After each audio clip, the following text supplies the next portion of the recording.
Private resorts to, no? Ang ganda. Ano ng ambience sa labas. Pag dito naman po, 10 bucks, 18 po. Pwede i-videohan, di bawal, ha? Social media naman tayo ngayon. Namangha kasi ako sa ganda sa labas.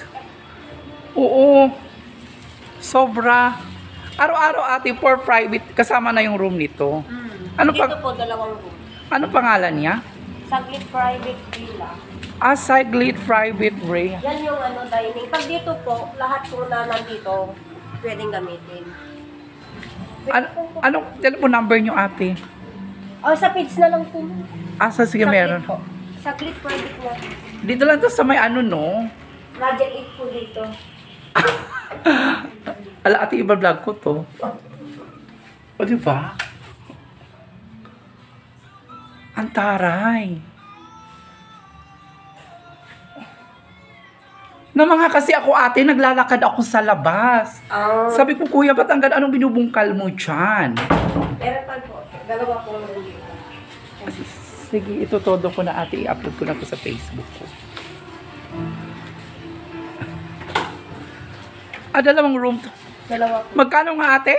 27 po pag weekdays. Tapos pag ordinary days, Sa weekends, 32. 32,000. 21 hours.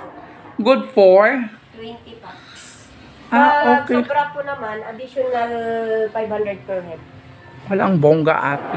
Hoy ate, salamat na naglalakad lang ako. Nakita. Taga saan po kayo? Diyan lang sa Road 20. Dalawa daw yung swimming pool nyo. Ha? Dalawa daw yung swimming pool. Dati po yung mini po. Ito malaga. Dalawa kasing villa po dito.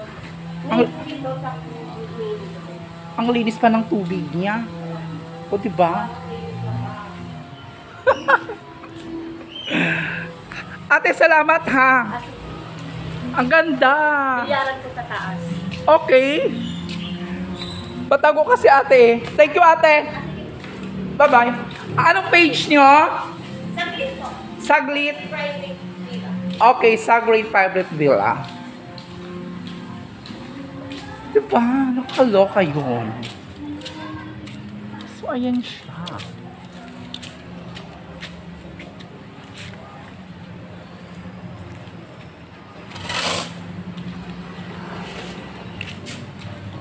Kuya, tiningnan ko na.